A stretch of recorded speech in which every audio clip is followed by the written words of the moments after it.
psicólogo, não corra riscos em casos graves. Hoje a gente vai implementar algumas ações e reflexões para que você hoje já comece a implementar no seu dia a dia, quando você se deparar com pacientes com transtornos graves, com crises graves, para que você não corra riscos relacionados às suas questões pessoais e também profissionais, sobrecargas e erros que a gente pode cometer. Vamos lá. Primeiro a gente tem que entender que essas questões que a gente estava falando com relação a casos graves e coisas que a gente fica negligenciando e se sobrecarregando tem a ver com nossa área emocional, com a nossa área profissional, nossa área teórica. Nossa área emocional com relação à nossa própria postura de profissional, né? A gente não sabe, muitas vezes a gente não sabe criar o vínculo correto, muitas vezes a gente não sabe entender emocionalmente onde aquele sofrimento daquela pessoa está invadindo a gente. É um tal de psicólogas, tudo sofrendo, sobrecarregadas e sabe, a gente tem que cuidar disso de alguma certa forma, né? O projeto ele tem algumas ações e agora a gente está renovando algumas ações muito importantes para esse empoderamento, para tirar essa sobrecarga também da psicóloga, né? Para que ela possa também se olhar e se cuidar, mas a gente também tem que pensar nas nossas técnicas profissionais. Se o psicólogo não entende o seu primeiro nível de tratamento, que é um nível de tratamento voltado para toda a área da saúde, ele vai se sobrecarregar. Ele não vai saber nem o que colocar no prontuário. E nossas questões teóricas, né? O profissional precisa entender quais são as suas técnicas de base, quais são as suas técnicas complementares da sua abordagem. O psicólogo fica catando técnica de tudo quanto é tipo, um médico me indicou uma técnica tal para tratar tal coisa.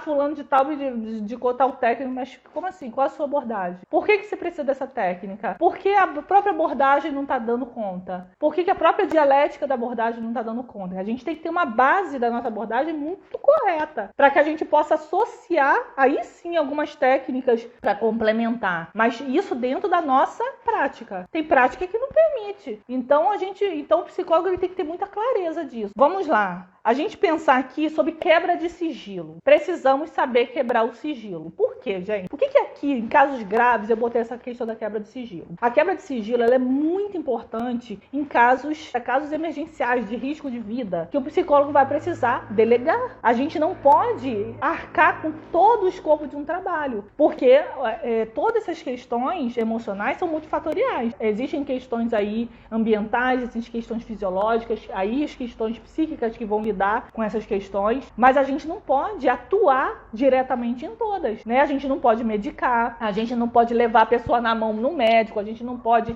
levar a pessoa na mão em algum lugar. Isso aí é papel da família, né? Então a gente precisa saber como quebrar um sigilo, quando, por quê? Porque se eu quebro o sigilo, gente, eu tiro metade do peso também das minhas costas, né? A quebra de sigilo, ela é um direito, vocês sabiam? Ela é legalizada como um direito de um psicólogo. Mas a gente tem que saber quebrar. Tem que saber quebrar para que a gente também não faça da forma errada, de uma forma que dificulte as pessoas, que piore o quadro. Então a gente tem que saber como quebrar. Saber como diagnosticar crises. E aí vocês vão entender como é que se diagnostica, quais são as ações de cada tipo de crise. A gente vai pegar crises psicóticas, a gente vai pegar crises ansiosas, a gente vai pegar crises apáticas, a gente vai pegar todo tipo de crise e a gente precisa saber fazer um diagnóstico dessas crises, né? A gente precisa entender o teor dessas crises, a gente precisa saber dialogar com essa pessoa em crise, a gente precisa saber orientar um familiar, a gente precisa saber psicoeducar, não só os familiares, mas às vezes até um outro profissional de saúde que vai interagir com essas crises. A gente precisa ter esse arcabouço e a gente pode ajudar muito nessas crises. Às vezes a gente fica desesperado para mandar a pessoa para um pronto-socorro, mandar a pessoa para algum lugar, às vezes é necessário. Às vezes a gente está longe, a pessoa não está em atendimento,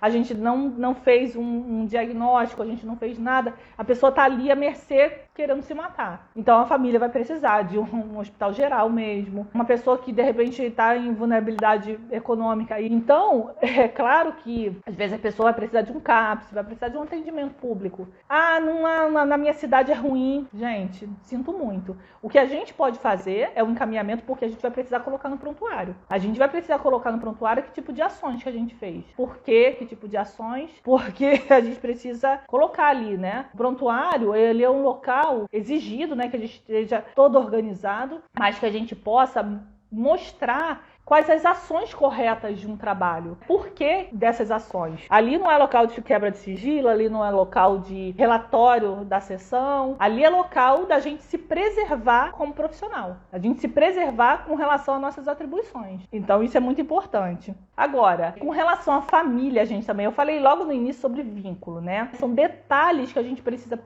pensar nesse vínculo, né? Detalhes como o quê? Como imparcialidade, como conteúdo, né? A falta de conteúdo sobre o que a gente está analisando ali, né? Na nossa avaliação, na nossa anamnese, dificulta demais esse vínculo, gente. A primeira avaliação que a gente vai fazer é o primeiro entrada para o início do desenvolvimento de um vínculo terapêutico. A primeira avaliação, gente. Então, se a gente não sabe o que está avaliando, se a gente está ali escutando um monte de coisa, eu ouço muito isso. Nossa, a pessoa veio falando muita coisa.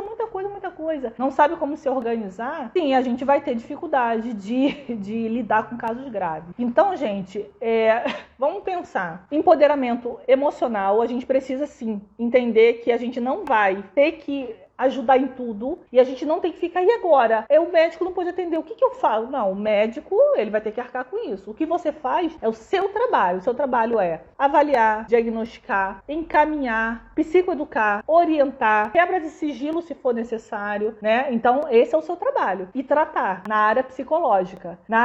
No momento de crise, uma boa dialética é importante. É importante que a gente conheça nossas abordagens para que a gente possa ter uma boa dialética nessa hora.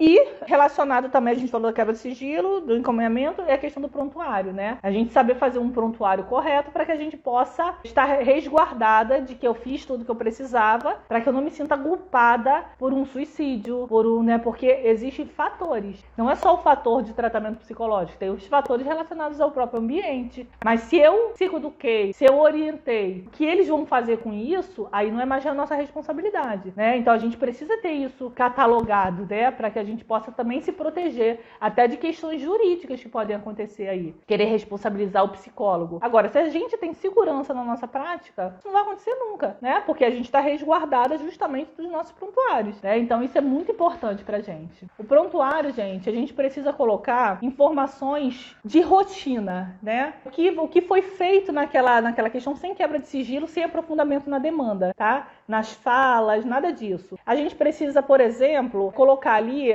a data de início, as intervenções que a gente teve naquele dia, né? Eu fiz uma avaliação psicológica, colhi a hipótese diagnóstica, orientei o pai, ela me trouxe um encaminhamento do médico, ou seja, a gente vai colocar, eu encaminhei para um médico nesse dia, a pessoa faltou, a pessoa está tendo falta, a gente vai botar as faltas, ou seja, a gente vai colocar as questões de rotina do nosso consultório, né? E do que a gente está fazendo, porque qual a linha que a gente está atendendo, apliquei a técnica tal, com uma linguagem que o paciente entenda, inclusive, né? Porque esse prontuário, ele é de direito do paciente também, o paciente pode pedir uma cópia desse prontuário, então a gente tem que colocar ali nada que quebre sigilo, nada que tenha a ver com nossos estudos, né? Isso aí é um relatório que a gente faz pra gente, né? É um relatório dos casos, a gente pode ter, a gente acoplar ali testes ou tudo mais, eu apliquei um teste tal nesse dia, ou seja, a gente vai colocando o que a gente fez ali, porque você sabe por quê, gente? Porque esse prontuário, que ele tanto pode ficar